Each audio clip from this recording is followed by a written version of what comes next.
Halo semuanya, kembali di My PHP Tutorial di studi kasus e-commerce bagian 5, yaitu membuat halaman lihat order atau lihat pesanan. Di tutorial sebelumnya kita sudah belajar bagaimana menyimpan pesanan dari pembeli, kemudian menampilkan halaman seperti ini. Di sini kita akan membuat links untuk melihat pesanan dari pembeli. Namun sebelum pembeli bisa melihat pesanannya, maka pembeli perlu melakukan login. Di channel ini sudah ada beberapa tutorial untuk membuat login, termasuk juga membuat login yang lebih aman. Nanti saya bisa cantumkan linknya di kolom deskripsi. Maka langkah kita pertama sekarang adalah membuat halaman login. Sebelum lanjut membuat halaman login, bagi kalian yang suka tutorial ini, jangan lupa subscribe dan nyalakan loncengnya untuk tidak ketinggalan tutorial selanjutnya. Pertama kita buat di sini satu file namanya login.php. Kemudian kita copy halamannya sama seperti halaman order sukses ini. Tapi bagian ini kita hapus, bagian ini juga kita kosongkan. Judulnya kita ganti dengan login. Kemudian kita buat di sini sebuah form, kemudian actionnya kita pakai halaman ini sendiri, kemudian di bagian method kita pakai post. Kita tambahkan dua input, yaitu yang pertama email, name-nya kita kasih email ya, kemudian kelasnya adalah form control. Kemudian yang kedua adalah password, kita copy yang pertama, kita ganti jadi password, kemudian tipenya adalah password, namanya juga password. Coba kita duplikasi halaman ini dulu, kemudian kita lihat halaman login.php. Halamannya besar seperti ini, kita coba bikin dia menjadi tengah menggunakan grid sistemnya dari Bootstrap. Nah, di sini di dalam kontainernya kita bikin div, kemudian kelasnya adalah row, kemudian kasih justify content center. Kemudian tip lagi satu dengan kelas call md6. Kemudian formnya kita copy di sini. Lalu kita lihat sekarang hasilnya dia seperti ini. Bagian atasnya kita bisa tambahkan di sini silahkan login. Gunakan H2 misalnya. Kemudian di bawahnya kita perlu tambahkan satu tombol login. Button primary ya atau biru. Tabnya adalah submit, kemudian ini login. Nah, ini tampilannya. Sekarang kita bikin fungsi loginnya di bagian paling atas. Kita cek dulu kalau dia postnya tidak empty. Kemudian bikin koreksi menggunakan video, kemudian bikin query untuk mencari data usernya. Gunakan fungsi prepare, kemudian select bintang from user, where email sama dengan email. Kemudian kita execute query-nya, mailnya kita masukkan dari post email. Usernya kita patch, lalu di sini kita gunakan try and catch lagi seperti menyimpan order sebelumnya. Kalau usernya tidak ketemu, maka throw new exception, username atau password salah. Kalau passwordnya salah, di halaman simpan order, di sini kita simpan passwordnya dengan SHA1. Maka di sini juga dilakukan SHA1. Throw exception lagi pakai pesan yang sama. Ini dilakukan untuk menghindari yang namanya brute force. Misalnya di sini kalian tampilkan user tidak ditemukan. Kemudian di sini kalian tampilkan password salah, maka hacker itu tahu bahwa ada username-nya dan akan mencoba kombinasi untuk mendapatkan passwordnya. Nah, kalau sudah berhasil, maka di sini kita bikin session, tapi untuk membuat session, kalian perlu menggunakan dulu session start di sini. Kita bikin session user yang isinya adalah ID dari usernya, kemudian nama dari usernya. Nah, nama ini kita bisa tampilkan di halaman tertentu, misalnya welcome, nama user. Kemudian setelah berhasil, arahkan ke halaman index. Kita kasih exit. Kalau dia misalnya terjadi error ya, kita masukkan dia ke variabel error. Kita definisikan di bagian atas errornya. Kemudian di sini error sama dengan get message. Di bagian bawah sini, kalau dia terjadi error, kita tampilkan pesan errornya. Pakai alat dari Bootstrap ya. Sekarang kita coba ini menggunakan user yang salah ya. Nah, jadi username atau password salah. Sekarang kita pakai user yang benar ya. Kalau masih ingat yang ini sebelumnya ya. Balik2@example.com, dan ini password yang benar, maka kita bisa login dan diarahkan ke sini. Sekarang, setelah punya login, kita balik lagi ke halaman ini untuk menambahkan link yang saya bilang tadi. Nah, di halaman order sukses ini kita tambahkan link. Ini kita ubah menjadi links. Maka kita bikin A di sini. Harapnya adalah halaman lihat pesanan. Jadi kita bikin dulu di sini satu file lagi namanya lihat pesanan. Kemudian kita balik ke sini, kita bikin namanya lihat pesanan. Kemudian di sini pakai ID sama dengan ini lagi. Kemudian masukkan ID-nya ke sini, ini kita hapus. Di sini saya akan coba hilangkan cookies-nya ya, karena kita belum punya halaman logout ya. Kita pergi ke developer tools di sini, kemudian pergi ke application, kemudian cookies, kemudian hilangkan cookies yang ini. Kalau saya lihat ini, maka saya dibawa ke halaman lihat pesanan dan usernya belum login. Biar langsung login, kita ubah linknya menjadi login.php back sama dengan lihat order.php. Sekarang kita ke halaman loginnya. Nah, di sini halaman loginnya, kita lihat dia selalu diarahkan ke halaman indeks. Nah, di sini kita cek kalau dia ada back URL-nya sama dengan back, kemudian pakai operator ini. Nanti kalau dia back tidak ada, nanti akan menjadi kosong. Cek lagi kalau empty back URL-nya sama dengan false, maka kita pakai header location back URL. Kemudian di exit di sini. Kalau kita balik ke sini, kemudian refresh ini, dan kemudian klik, maka dia ke halaman login. Kita login, dia akan dibawa ke halaman tadi. Ini lihat pesanan. Nah, sekarang kita bikin halaman lihat pesanannya. Kita copy dulu halaman ini. Kemudian sama seperti tadi dicek kalau dia tidak ada ini dibalikkan ke halaman indeks. Jadi artinya kalau tidak berisi informasi ID-nya. Nah, kemudian kontainernya ini kita hapus. Di bagian atasnya bikin koneksi seperti biasa, kemudian bikin query menggunakan video prepare, kemudian query-nya adalah select bintang from pesanan. Kita pakai alias P karena kita perlu inner join dengan alamatnya. Kalau kalian ingat, di tutorial sebelumnya, itu ada pesanan, kemudian ada alamatnya. Di dalam tabel pesanan itu, dia ada di alamatnya. Kita perlu data alamatnya juga. Maka di sini kita bikin alias P, kemudian kita inner join dengan alamat. Kita kasih alias A. Kemudian on p.id alamat sama dengan a.id. Kemudian dikasih where di sini p.id sama dengan kasih name parameter ID, kemudian usernya harus user yang login punya order ini, maka dikasih n p.id user sama dengan ID user. Nah, baru kita execute. ID-nya kita masukkan dari URL-nya, kemudian ID usernya kita ambil dari yang kita set di halaman login tadi, yaitu menggunakan session user ID. Kalau ke login lagi, yaitu bagian yang ini.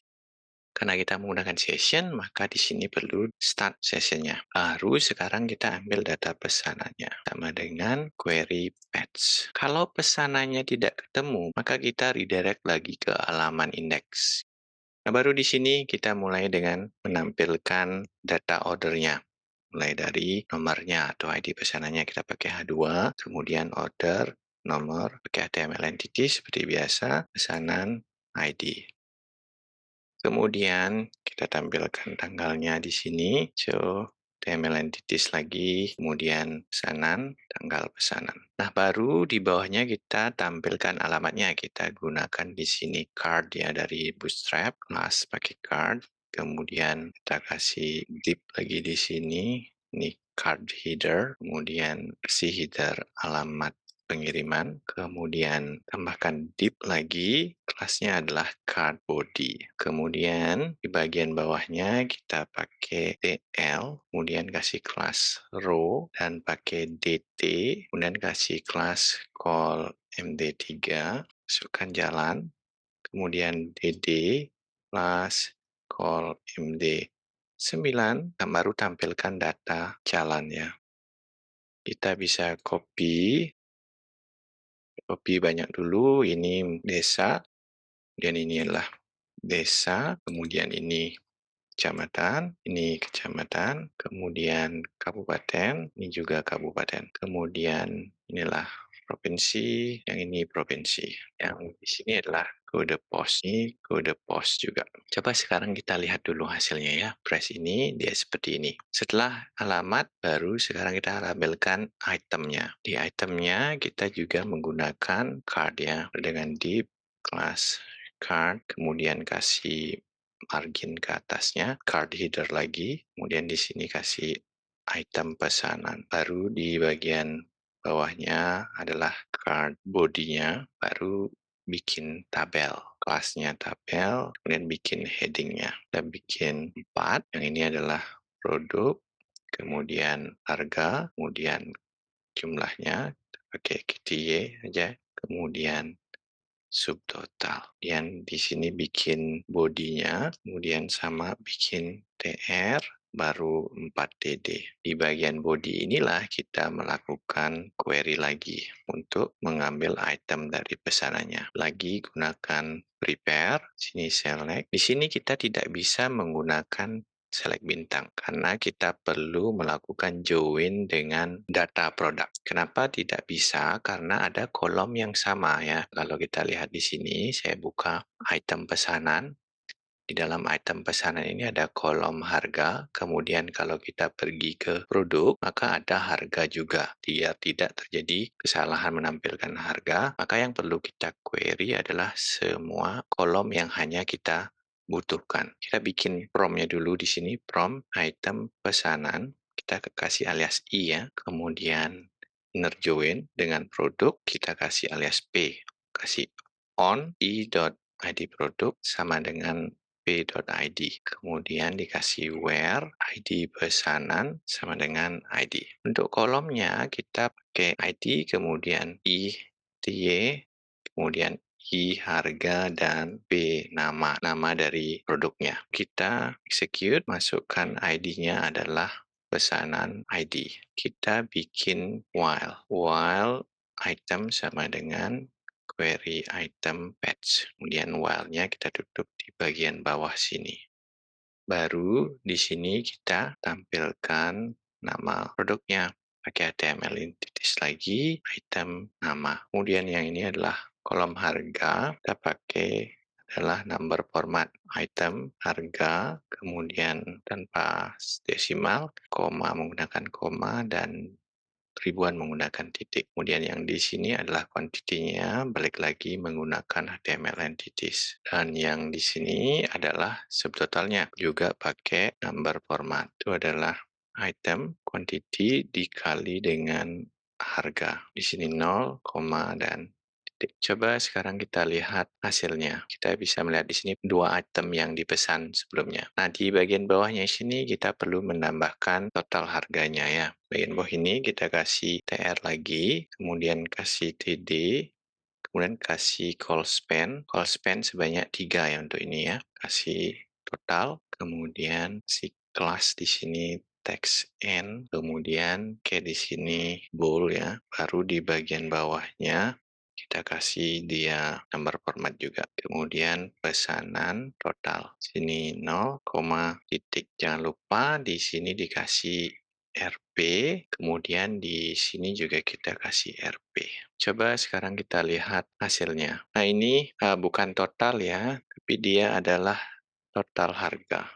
Kita refresh lagi, maka dia keluar total harganya. Setelah kita bisa melihat produknya dan juga bisa login, maka kita perlu membuat halaman logout biar bisa usernya keluar. Bikin satu file lagi, namanya logout. Di halaman logout ini, kita hapus session yang kita bikin tadi. Dimulai dengan session start seperti biasa.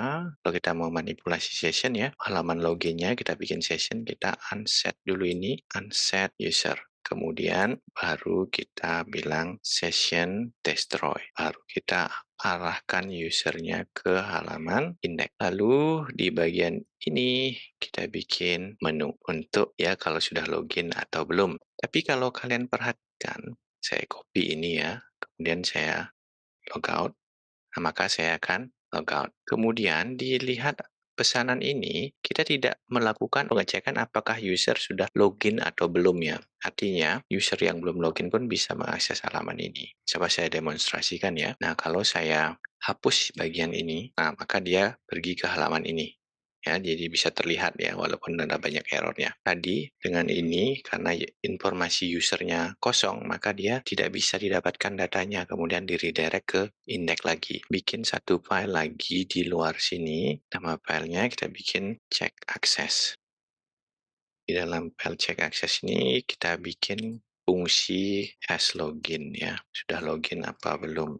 Maka kita return iset session user dan session user id-nya tidak kosong. Jadi kalau dua-duanya ini baru dia login. Nah, ini ingat dengan adanya session start di sini. Karena kita pakai session di sini. Nah, biar sessionnya tidak di-start 2 kali, maka kita bisa lakukan pengecekan di sini. Session itu boleh hanya di-start sekali ya. If session status sama dengan PHP session none, maka session start. Kemudian kita cek di sini kalau dia not has login, maka di sini dia akan di-redirect ke halaman login. Header, location, login.php, kemudian exit. Nah, dari sini maka saya akan hilangkan session start ini, kemudian saya require once, pakai ini ya, pakai dir, kemudian ke check access. Nah, dir ini adalah konstansa khusus dari PHP yang berisi nilai dari direktori tempat file ini berada ya. Jadi biar selalu benar kita melakukan require ya. Kalau balik lagi seperti tadi, saya hapus bagian ini ya. Kemudian kita balik ke halaman tadi, lihat pesanan di Duowa, maka dia ke halaman login. Nah, kemudian kita login. Kalau kita balik lagi ke halaman tadi, halaman lihat pesan tadi, maka kita bisa melihatnya. Kita kembalikan halaman tadi, di bagian menunya kita kasih dia logout ya. Kita require once dulu lagi check access itu. Kemudian di sini kita kasih fungsi if has login, maka kita tampilkan menu logout. Copy ini saja, kemudian ini menjadi logout.php. Kalau tidak, kita kasih else di sini. Kalau dia belum login ya, dia menjadi login. Sekarang coba kita lihat, nah, bisa ada logout, kita logout, tapi di halaman loginnya terjadi error seperti ini. Nah, coba kita cek apa penyebabnya. Karena di menu ini, dia kembali melakukan request one. Kita bisa perbaiki check access-nya tanpa melakukan ini. Maka kita bikin fungsi di sini, check user access, kita masukkan bagian ini ke fungsi ini, kemudian fungsi ini dipanggil di sini. Dengan begitu, halaman login tidak lagi melakukan redirect loop. Kalau lihat lagi menunya, kita kurang tutupnya ya. Kalau kita balik lagi ke sini, maka dia ada menu login ya. Ini halaman loginnya. Sekian tutorial untuk membuat halaman lihat order atau pesanan di studi kasus e-commerce bagian 5 ini. Bagi yang memiliki pertanyaan, jangan ragu bertanya di kolom komentar. Terima kasih sudah menonton sampai akhir. Tutorial selanjutnya kita akan membahas tentang hak akses, bagaimana caranya biar pembeli tidak bisa menambahkan produk misalnya. Untuk itu, jangan lupa subscribe untuk tidak ketinggalan tutorial selanjutnya, dan sampai jumpa di video selanjutnya.